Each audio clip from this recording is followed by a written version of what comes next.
Good evening, everyone, and welcome to this planning meeting of the Melton Borough Council. I am Councillor Alan Thwaites, Chair of Planning. Just to go through some housekeeping.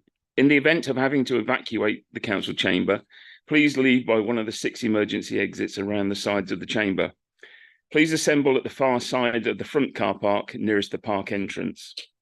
Officers will be on hand to assist anyone who needs any assistance. Please put your phone to silent during this meeting. We will be using the audio-visual system this evening, and the meeting will also be streamed live on YouTube. Members speaking, please raise your hand if you wish to speak and speak directly into the microphone in front of you. Please remember to turn it off once you have finished. Members voting will be by raised hands. I'd like to introduce those present. The members this evening here are, to my right, Councillors Pip Allnutt, Ian Atherton, Siggy Atherton. Ronan Brown is delayed in traffic but will join us later, and Councillor Marilyn Gordon. On my left is Councillors James Mason, Margaret Glancy, Pat Cumbers, Lee Higgins and Don Pritchett. We have a team of officers present who are, to my left, Senior Solicitor Tom Pickwell, to my right, Planning and Development Manager Louise Parker, Assistant Director for Planning Sarah Legg, Senior Planning Officer Richard Redford, Planning Officer Helen White, and welcoming Planning Officer Seb Wilkins for the first time. We also have our Democratic Services team present, assisting with the technology and taking the minutes, who's Helen Ainge and Sarah Evans. The apologies for absence, there's none other than as Ronan is stuck in traffic. So we'll move straight on to the minutes of the last meeting. Has anybody wish to make any comments on the minutes from the last meeting? No. Can I ask then for a proposer and a seconder? Councillor Atherton. I'm happy to propose it. Thank you. Yeah. And could I have a second? Happy to second. Thank you. Seconded by Councillor Glancy. Therefore, I'd like to go on to ask members. Oh, sorry. Yeah, always forget. Can we actually vote on the minutes, please? And any abstentions? One abstention. As you're not at the meeting. Yeah. And so therefore it's carried. Thank you. I'd therefore like to ask all the members to declare any interest as appropriate in respect of items to be considered at this meeting. Are there any declarations of interest? Councillor Higgins? Not an interest per se, Chair, but as discussed with you and the solicitor, I'll be speaking as the ward councillor on the second item, which is 23000720 FUL HH ground floor extension to the rear 2 Southview Boron Hill. Thank you. And Councillor Allnutt? Thank you, Chair. I have to declare a non-pecuniary interest on 3 of the items, the last 3, insofar as they are applications of this council or part of it for properties that the council is concerned with. And I'm the portfolio holder for housing as well as being leader of the council. So I will recuse myself and sit in the public gallery. But for the last item, 4.4, I will put my hand up to come to the table as the ward member for the application at 50 Rudbeck Avenue. Thank you. Okay, thank you, noted. Okay. And sorry, Councillor Glancy. Yes, just like to make it clear that I am a cabinet member, but I have spoken to our solicitor who says I can take part in items 4.2, 4.3 to 4.4. Thank you. Thank you. Councillor Cumbers. Thank you. And exactly the same as Councillor Glancy. I'm a cabinet member, but I've taken advice and I can take part in those discussions. And that's 4.2, 4.3 and 4.4. Thank you. Thank you very much. Please don't forget to turn your microphone off, unless you want to be on YouTube all the time. As for full disclosure, I'm just going to actually mention that a ward member did discuss one of the applications with me, but as always, I'm come to this meeting with no predetermination, and as always, no predetermination in any decision this evening. So that's just for full disclosure. So if we're happy to move along, we have the schedule of applications, and the first application this evening is application 23/00584/FULHH, the cottage 17 Main Road, Old Dalby, and I believe Helen is making the presentation on this one. That's correct. Thank you, Chair. So this is a householder planning application. It's an amended scheme seeking planning permission for a single-storey rear extension and to raise the height of a section of garden wall. It's been referred to Planning Committee due to the number of representations that have been received. Statements have been submitted by the applicant and the adjacent neighbour subsequent to the committee agenda being finalised. I know that Democratic Services have circulated both statements to you, and I think members will have also received a copy of the statement from the applicant directly from her. So it's the same content that you've been sent twice. So the comments that were raised in those two statements by the applicant and by the adjacent neighbour don't raise any additional issues relevant to the consideration of this planning application that haven't already been covered in the committee report. If we can move to the next slide, please. So this application relates to a detached dwelling located within Old Dalby, and it's also within Old Dalby Conservation Area. The rear extension, shown as the pink rectangle, would be set away from the neighbouring residential properties, and a short section of an existing boundary wall measuring 5.2 metres in length, which is highlighted as the thick pink line, adjacent to the neighbouring dwelling, 15 Main Road, would be raised in height. So if we can move to the next slide, please. So the scheme has been amended to remove the replacement porch due to the identified harm to the conservation area resulting from that replacement porch. The rear extension would be small in scale and finished in render to match the existing dwelling and roof slates to match the existing dwelling. Previously, it was proposed to be clad in timber, but that was also removed as part of the amendments to the scheme. The boundary wall would be raised in height by 63.5 centimetres or 635 millimetres. As a result of the amendments, the impact of the proposal on the conservation area would be a neutral impact. The amendments made overcome the concerns raised by the Conservation Officer, as well as the majority of the concerns raised by both the Parish Council and local residents, which focused on the loss of the existing porch and the use of timber cladding to the rear extension. It's considered that the proposal would be sympathetic to the character and appearance of the area and would not compromise the amenity of neighbouring occupiers. If we can move to the next slide, please. So the concerns raised by the Conservation Officer have been addressed through the amended plans, and there are no objections from technical consultees. The proposal is policy compliant. Therefore, the application is recommended for approval subject to conditions. Thank you. Thank you, Helen.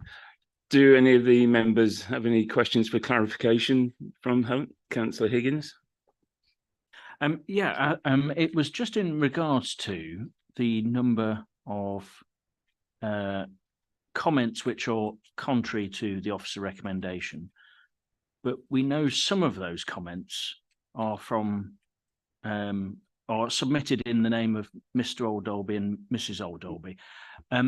Would that have had a factor of why it's come to committee? Because obviously, if they're not a real person, anybody can write multiple objections under Mr. A, Mr. B, Mr. C, Mr. D, Mr. 1, 2, 3, That would be really helpful. I think for public interest, really, more than anything else.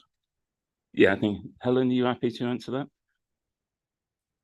So thank you, Councillor Higgins. To clarify, the number of objections that have been received are 13. It's likely that they're from 11 households. There's nothing in the Constitution that would prevent this coming before Planning Committee, even though in this case, yes, some of the comments made have incomplete postal addresses or email addresses. Okay, Councillor Higgins.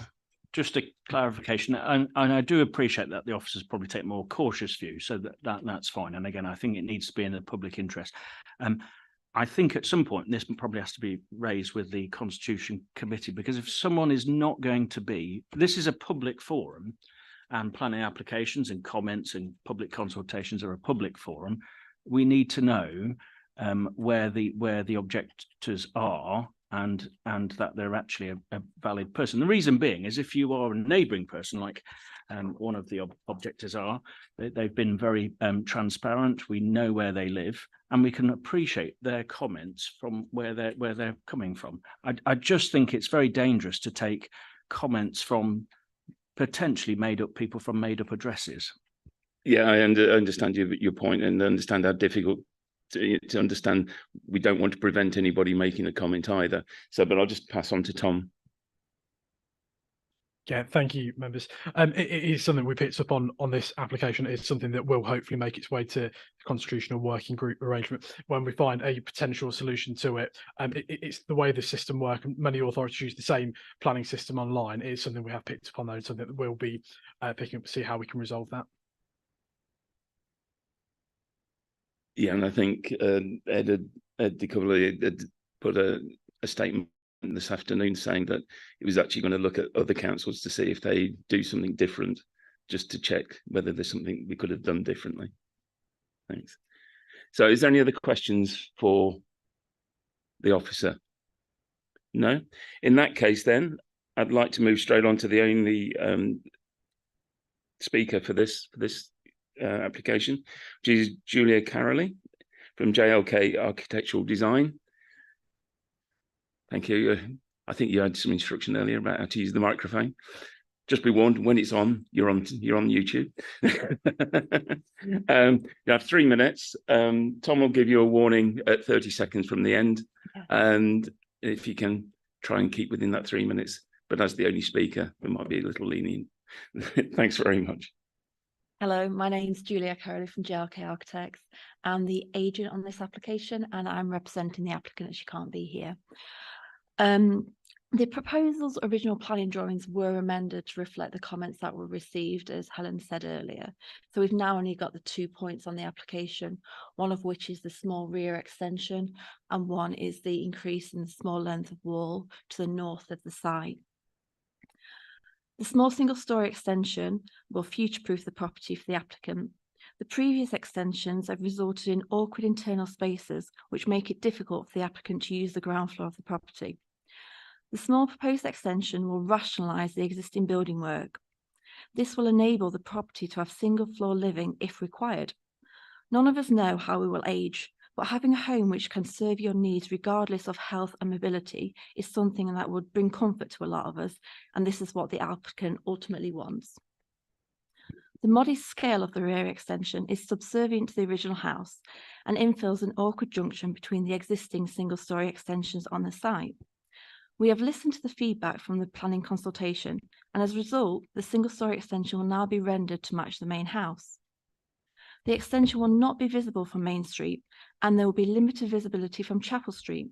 This is due to the distance from the boundary, the mature planting, and the green on the corner. The extension will also not overlook any of its neighbours or have a negative effect on their amenity. The extension will not affect the right to lie of the neighbouring properties or increase the sense of enclosure. The increase in the height of the wall is a measure needed to prevent the overlooking of our client's house and its garden due to the extension of the neighbouring property. This increase in height of a small section of the wall will restore the the privacy she previously had before the neighbouring development. The applicant has included photos of the overlooking issue on page 4 and 5 of her statement to the Planning Committee. The wall will be extended using brickwork to match the existing. It will not be visible from Main Street as it is hidden behind the neighbouring property. Due to the location of the extended wall, it will have no negative effect on the amenity of the neighbouring property, and if anything, it will have a positive effect because it will also increase their privacy. 30 seconds.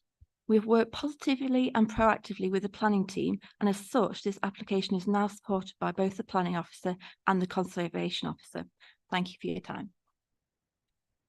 Thank you very much. If you'd like to just stay there for a short while, just in case any of the members have any questions for clarification. No, looks like you're home and free. Thank you very much for your time.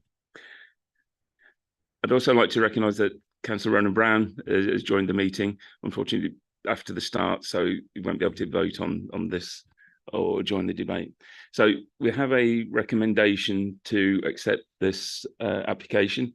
Would any member like to start the debate with passing a comment, or somebody must be keen? Councillor Olnett, thank you. Atherton, sorry.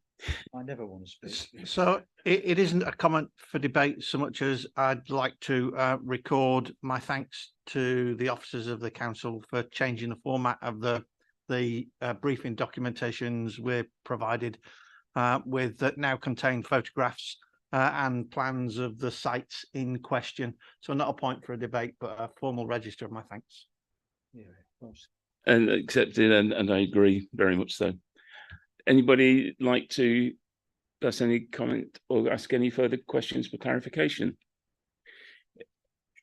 In that case, I'd like to, we have the motion to recommend. Oh, sorry, who would like to make the recommendation? Councillor Mason. Yes, having looked at the report, which I concur with Councillor Atherton. I think they're an excellent report. I'd like to recommend approval of this scheme. Thank you. And anybody, and Councillor Glancy? Yes, I'm more than happy with this. A very, very good report, and I like the explanations within it. So yes, I'm more than happy to second. Thank you. Thank you very much. In that case, then I'd like to take this to the vote. All those in favour of accepting the recommendation? It's unanimous. Accepting Councillor Brown. Thank you very much. The application is passed. Thank you very much.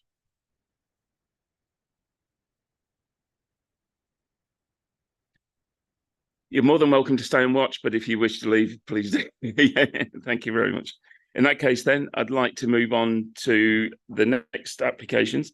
And just to recognise that Councillor Higgins and Councillor Olnett are moving into the public area during these next applications. So we now move on to the second application and the beginning of the SEB show. So I'd like to application 23/00720/FULHH to Southview Borough on the Hill.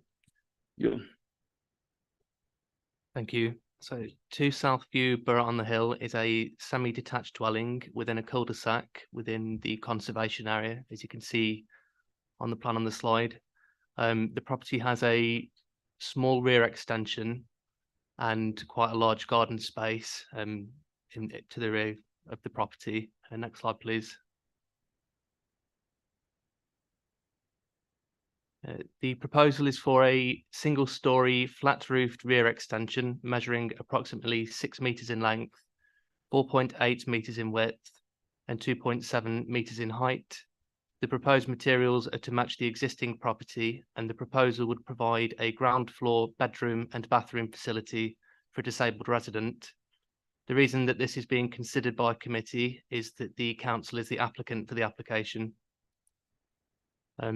In terms of the consultation, concerns were raised in relation to the accuracy of the plans, the potential overshadowing impact, and whether or not the proposal, if developed, would comply with building regulations and boundary maintenance compliance. These are covered in the report, but I have no concerns having looked into these.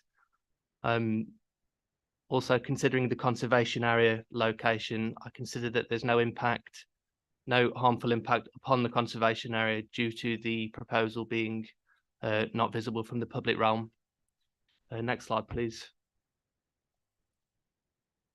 The final concern was in relation to the parking. The site currently has no formal on-site parking, but has an access gate to the rear of the property, as you can see on the top photo on the slide.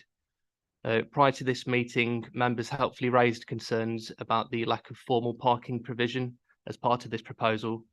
I'm pleased to inform the committee that discussions with the applicant have resulted in them submitting amended plans, which are extracts of which are on the slide, that show 2 parking spaces and an agreement that of a planning condition that these spaces will be covered by hard standing, which I consider to be a betterment to the current level of parking provision, which is none on site for this application.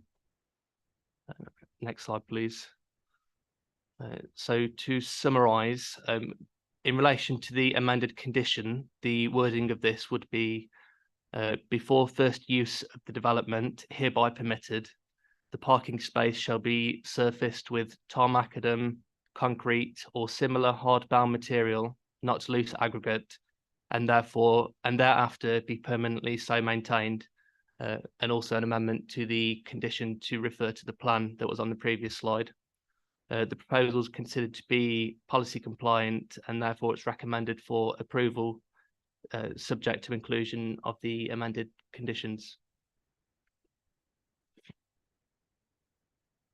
Thank you, Sam. Do any of the members have any questions over the details? Very well put. No, I'll report it again. No further questions? Sorry, Councillor Cumbers. And just to comment, really, just to say it's good to see that these parking places have been added. Yes.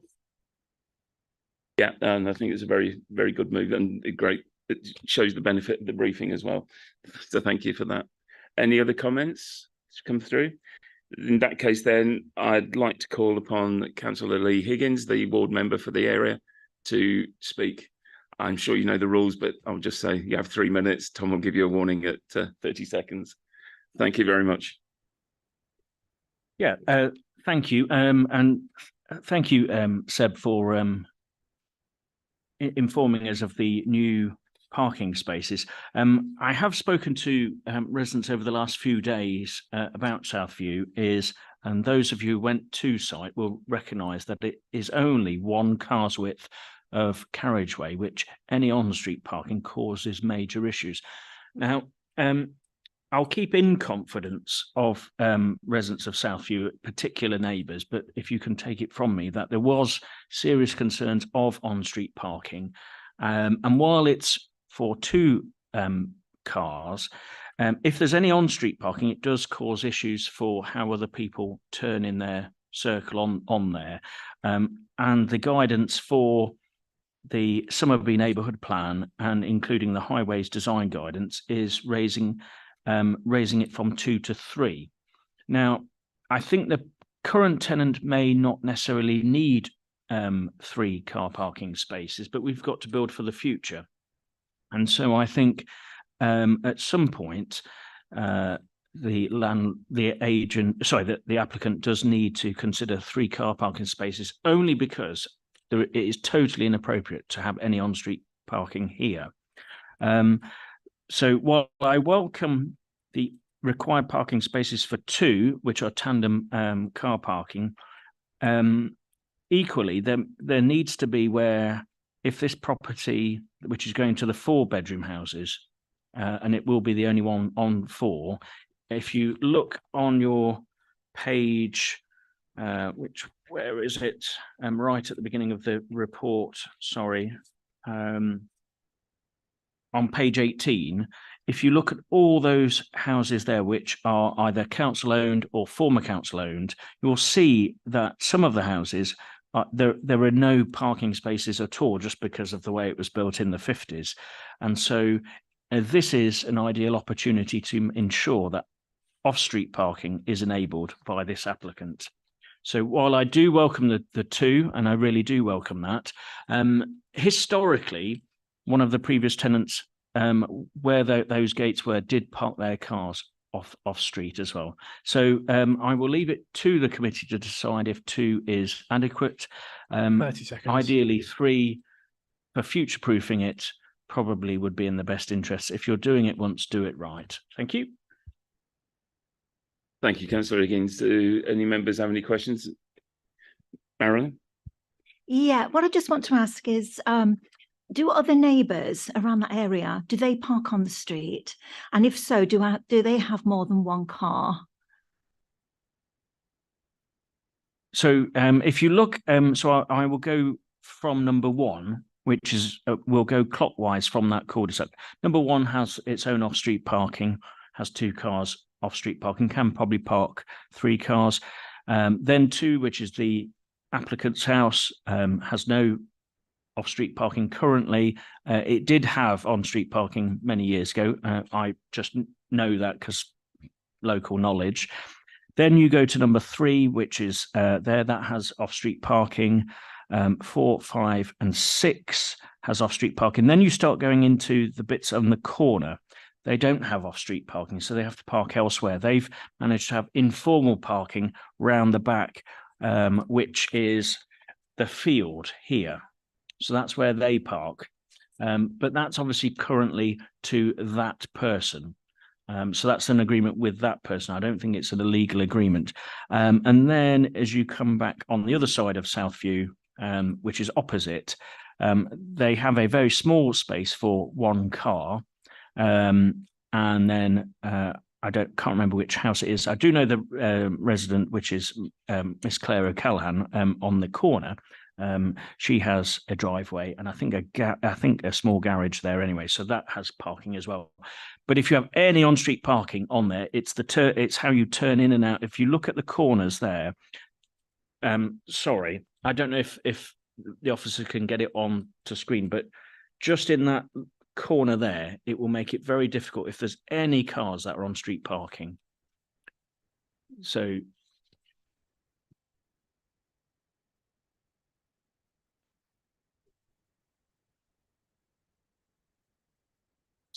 yeah, so that's fine. So where those 2 cars are off street, if you look at the 2 houses right at the bottom corner, if there's anything that's parked in that corner on Southview, it makes it very difficult for those residents as well.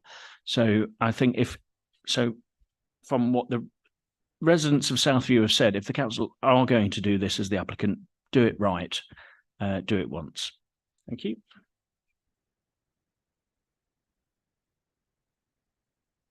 Thank you. Any other? Councillor Brown? Yeah, Councillor Higgins. Obviously very tight site, isn't it? In your view, where would be the best place to put that 3rd car parking place? If we could do it, yeah. Well, that's obviously for the applicant. You've got the policies there, which says 3. It is very difficult. You're bearing in mind at the briefing, I did ask officers, obviously placing material weight on a particular element of this tenant in there, but I haven't had that confirmation we were talking about earlier in the week. But there is plenty of space in that corner. That garden is quite large to accommodate 3 vehicles. So do you feel we could be, the area, I can't exactly remember the size, but do you think we could get 3 in there? Yeah. You could get 3 in there. It will obviously retract from the garden space, which can be also balancing out, isn't it? Yeah, so you've got to balance it out. So whether the council would look at 2 hardcore, which I think is what's currently in, and that's welcome. Whether one's a more informal, temporary, like you can have. Forgive me, I'm trying to think, but like a plastic where the grass still comes through. Mesh, yes, thank you. Yes, so something that's at least where you can have either visitor parking, because if you've got 4 houses, there's visitor parking. And bearing in mind as well, anything that gets delivered there causes an absolute nightmare if it's Asda or any other delivery. Can I just say, are you asking then that we don't take this proposal, or you would like to see a change to this proposal? Personally, while I do I do welcome what's coming forward today, I think it would be better for a bit of a deferment until the next one, just so I could, because to be fair, I had wished that the applicant had contacted me a little bit before after I raised the concerns about the parking, but obviously I found that out tonight. 2's very welcome. I'm over the moon with that, but I think a little bit more thought, maybe to the next planning meeting. I think a deferment, in my view, would be a little bit better. I'd rather get this right. Councillor Atherton. So you mentioned a standard that says that you should have 3 parking spaces for a 4-bedroom house. Could you tell us what that standard is so we could have a read and refer to it? Because the only ones I can find very quickly searching online whilst you've been speaking refer to standards set by councils rather than any central government or mandatory standard. Yeah, so on the planning committee, there's the Somerby neighbourhood plan. The committee is duty bound to follow the neighbourhood plan as a plan led, and it does obviously say about the Leicestershire Highways design guidance. So that's on page 23.8.5.5, just under parking there.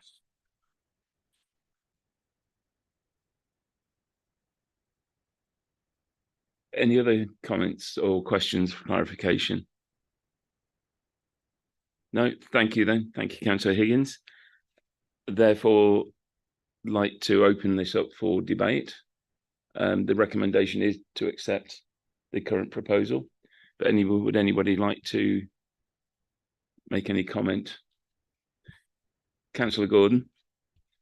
Yeah, I think very good points made about the parking. And especially when you think of ambulances and that they have to get through as well, and of course fire. So I would like to defer this so we can have more clarity on it, please. Yeah, so I propose that. I'd just like to pass on to Liz. Yeah, thank you, Chair. Just to clarify some of the points. So Councillor Higgins raised some very good points with regards to the parking. I think it's important that I point out to members that in terms of the guidance, it is supporting guidance as opposed to kind of local plan policy. What we've done here is, after the discussions that have taken place, is gone to the applicants here at Melton and just kind of suggested that if this was a new house, a new building and things like that, the guidance would be more stricter. Now, what you've got here is a bit of a delicate balance, because you've got an existing house with 3 bedrooms that has no parking. If this application hadn't come forward, you would still have had a 3-bedroom house with no parking. So there wouldn't have been any area to try and improve that situation at all.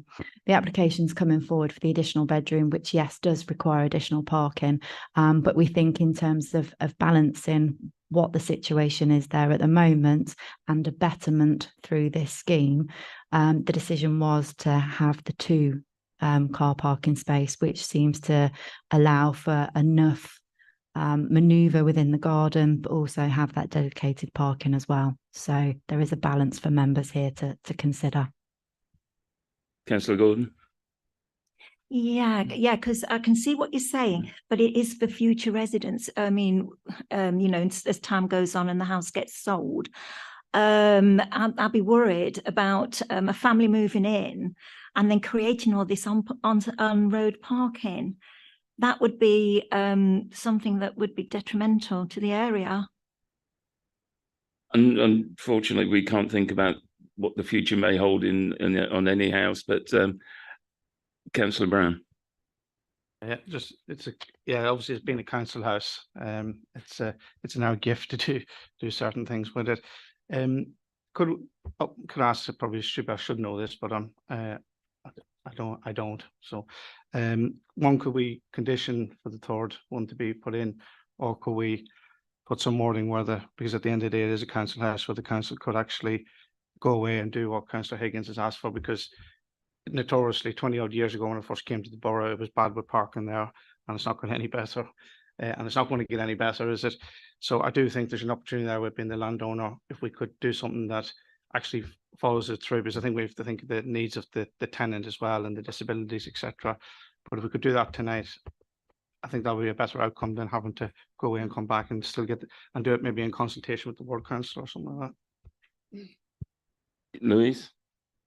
Yeah, I think that's a sensible solution to the scenario whereby the delegation is kind of back to officers and ward member to agree the third space, whether that's an informal arrangement. We can certainly put a condition on that reflects that, just so it's not deferred and then comes back and misses an agenda and anything like that. We can certainly help with the wording of a condition that would allow you to make a decision this evening. Yeah, I'd agree with that, because I prefer not to delay it. But Councillor Gordon? Yes, and I'll take back the deferment. I think this is a good idea. Thank you. Councillor? Yep, I'm in agreement with what's been said about the third spot. What I need some assurances on the clarity of the wording, so there's no loopholes after we close business tonight on this. Louise? Yeah, so if you can just give us a couple of minutes to get some wording together, we can relay that back to you. While we're just doing that, is there any further comments or questions for the officers? Councillor Cumbers?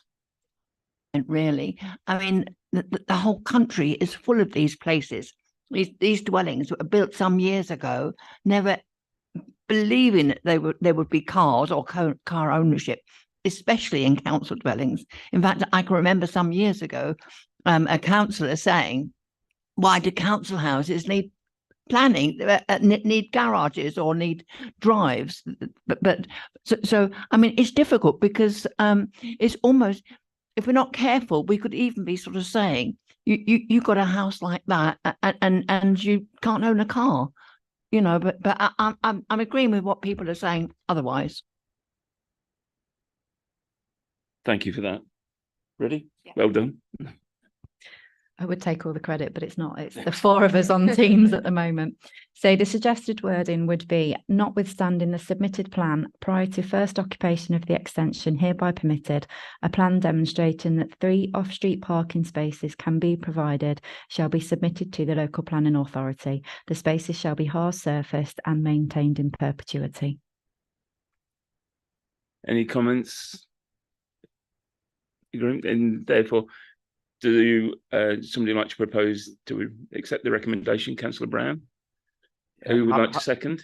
Yeah, happy to propose. Yeah. Sorry, happy to propose that in line with the amended wording. Councillor Cumbers? Thank you very much. In that case, then I'd like to take this to the vote. Could we all show the vote to accept the recommendation with the amendment? It's unanimous. Yeah. Thank you very much. So that motion is carried, and I'd like to welcome Councillor Higgins back to the members. So I'd like to move on to the next application, 23/00721/FULHH, 62 Victoria Street, Melton Mowbray. And again, I'd like to pass back to Seb. Thank you very much. So 62 Victoria Street, Melton Mowbray is set within a residential area, and the rear garden is, as you can see from the top photo, closest to the property is an area of hard standing and has a narrow garden coming away from the property. The rear garden is enclosed by a 2-storey rear extension to the neighbouring property, which you can see on the photos on the slide. Next slide, please. The proposal is for a single-storey flat-roofed rear extension measuring approximately 3.3 metres in length, 3 metres in width, and 3.6 metres in height. The proposed materials are to match the existing property, and the proposal would provide a ground floor bathroom facility for a disabled resident. The reason this is being considered by committee is that the council is the applicant. As part of the consultation on the application, no comments were received. And having assessed the application, I consider that there's no impact on neighbouring amenity, mostly due to the enclosure of the site of the neighbouring property. Next slide, please. So to summarise the application, no concerns have been raised. The proposal is considered to be policy compliant, and the application is therefore recommended for approval subject to conditions. Thank you very much. And thanks again for the report. Do you have any questions for clarification from Seb? Councillor Higgins? Just one, and as I was ward councillor on the last one, I would have asked the same on the other one if I was a committee member, but just going to the plans, on permitted development, say this wasn't the councillor that was, would this be a permitted development, or is it because it's permitted, it starts to go through this, the public test here? I mean, or is it not permitted development? It's just as a curiosity, that was all. Thank you. So for this application, because it's 3.6 metres in height, it's 60 centimetres over what's permitted development. There might be other things in the legislation, but that's the main thing. Thank you. Any other members with any questions? No, thank you. There are no other speakers on this, so I'd like to open it for debate. If anybody would like to debate or would like to discuss the recommendation to accept this proposal? In that case, would anybody like to propose? Councillor. I'm happy to propose it. It's a well-written report. Thank you. And Councillor Gordon? Yeah, I'm happy to second. In that case, then we have a proposal in a second. So I'd like to again vote to accept the recommendation. Again, unanimous. Thank you very much. So therefore, I would like to move on to the final application for this evening. Application 23/00728/FULHH 50 Rudbeck Avenue. And again, I think this is part of the Seb show. 50 Rudbeck Avenue is a mid-terrace dwelling within a residential area. The existing rear garden has a detached outbuilding with a boundary wall that runs between the outbuilding and the dwelling. And the wall and outbuilding have a height of approximately 2.4 metres. Next slide, please. The proposal is for a single-storey flat-roofed rear extension measuring approximately 3.7 metres in length, 3.1 metres in width, and 3.2 metres in height. The proposed materials are to match the existing property, and the proposal is to provide a ground floor bathroom facility for a disabled resident. The reason that this is being considered by committee is that the council is the applicant. Next slide, please. And as part of the consultation, I received one letter of objection. The key issue from this letter was the proposed height of the proposal and the potential for that to block sunlight to the neighbouring property's window. So if you look on the left picture, you can see the outbuilding to the proposal site and the window to the right of the proposal site. Having assessed this, I do not consider that the impact of the proposal would be detrimental, and the reasons for this are that the proposal remains single-storey. The proposed height is 3.2 metres, which is only 20 centimetres over what would be allowed under permitted development rights in terms of heights. And there is some separation distance between the proposal and the downstairs window to which the objection related. Next slide, please. So in summary, we've had one objection raised, which is addressed in the report. The proposal is considered to be policy compliant, and the application is therefore recommended for approval subject to conditions. Thank you, Seb. Do any members have any questions for clarification from Seb? Councillor Higgins. Sorry, I've got another one, Seb. put you through your paces here. So the other one was 60 centimeters over. This is 20. Is it pitched roof, or is it a flat roof? Sorry. So the proposals for a flat roof, Mhm. the proposed extension is 3.2 meters in height, flat roof. The existing outbuilding and wall is 2.4 meters in height. Okay. Just out of interest, is there any reason why a flat roof, or is that because of the objection? Because obviously pitch roofs, maintenance-wise, tend to be better than flat roofs.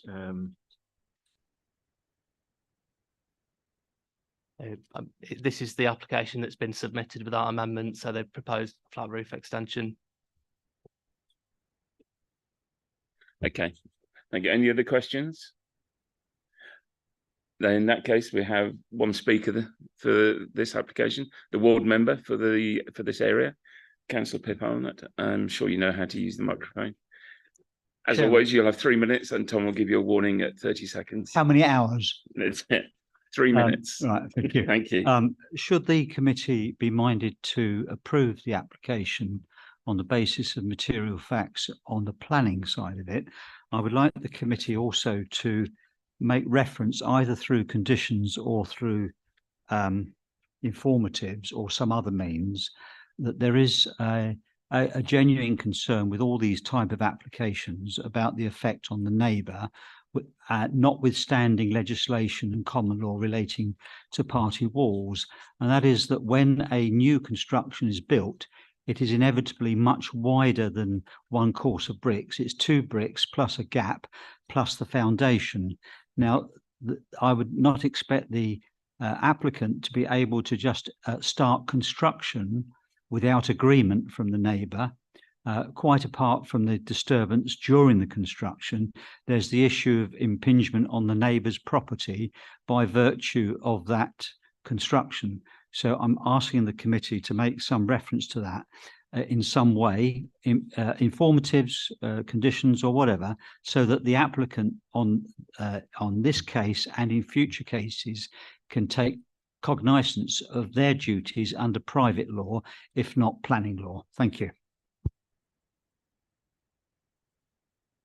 Thank you. In looking towards the officers, if anybody in the officers like to comment.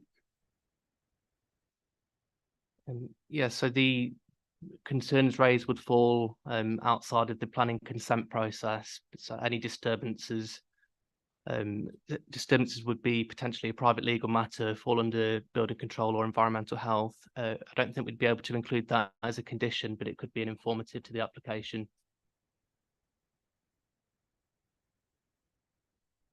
Any further comments on that? Any other comments for the speaker? In that case, thank you very much. Thank you. Therefore, I'd like to open this for debate. Again, we have a recommendation to accept. Would anybody like to start the debate with a comment on that? No? Sorry, Councillor Higgins. Yeah, it's just obviously very similar to some of the other applications. I know there weren't any comments in the one we've just heard, but there was also on the first one. And I think Councillor Arnott raises a good point. While it's not necessarily for the planning committee, and that's a different realm of law, which sometimes members of the public, and I'm sure the neighbour, may not necessarily understand, and it's very difficult for a planning committee to do that. I think on the public realm, what we can say maybe as councillors, because while we're on the planning committee for that side, as councillors we still care about our residents. So I think the applicant, which is also the council, and I'm sure working with the ward councillors, need to make sure they're engaging with the neighbour all the way through, obviously, because it asks questions. I think here, would workers need to come on neighbouring property? It talks about the whole dog or the escaping, things like that. I think that kind of neighbourly way of working with the impacted neighbour, I think would go a long way. And after it's all built, if it goes through, if it gets permitted tonight, is the two neighbours still need and want to get on. And so the applicant, the landlord, being the council, needs to go that extra mile, I think. And I will just raise that comment in a public realm, while it's not really for the planning committee to consider, because that's different legislation, unfortunately. Okay, Louise, you'd like to? Yes, thank you. You raise a very good point, Councillor Higgins, not being part of the planning process, and you're quite correct. There's no planning legislation that we can add as a condition. If I can members turn to page 15 of the committee public pack. Helen has actually done something similar in her first application, and you'll see 10.4 and 10.5 are informatives. They're not legally binding because they're outside of the planning legislation, but what they do is inform the applicant that there is a responsibility upon themselves to adhere to other situations, Party Wall Act, etc. And it gives reference to them. If members would like those included on this recommendation, we can do that. Councillor Higgins? As the ward councillor did mention the Party Wall Act on the Borough Hill, I'd be very, as a planning member, I'd be very happy to add that in, just for protection of the neighbour as much as possible. That's if the recommendation goes through, by the way. Thank you. Any other comments? So we have the recommendation to accept the proposal with. Just sorry about this. Sorry, I didn't see you raise your hand. Sorry, Okay. Councillor Pritchett. Is this not part of the access to a neighbour's property 1992 rather than a Party Wall Act? Isn't the Party Wall a joint shared? Doesn't it come under the 1992 Act? It will come under a number of different legislations. That was the example we have for the first one, and we don't need to do it word for word. The point I'm making is we can include an informative which is outside of the planning remit if members feel more comfortable. So the wording of which we can change, not a problem. I think the first one is probably the most important one. Does not alter the private legal situation in regards to carrying out of any works which you do not own or control. I personally think that will cover the considerations that you're thinking of. Thank you, Louise. In that case, then, Councillor? Yeah, just a thought. I know we've already voted to accept the previous two, but is it too late to add a similar informative to those? Unfortunately, no, it's too late. Thank you. Any other comments from members? In that case, I'll say again, we have the recommendation to accept with the informatives added. Can I have a proposer? Councillor Atherton, Ian Atherton, and Councillor Garnsey will second the motion. Therefore, I'd like to ask for the vote to accept this recommendation with the informatives. All those in favour? Again, unanimous. Thank you very much. The resolution is passed. Thank you very much for your time this evening, and thanks very much for your attendance. Thank you.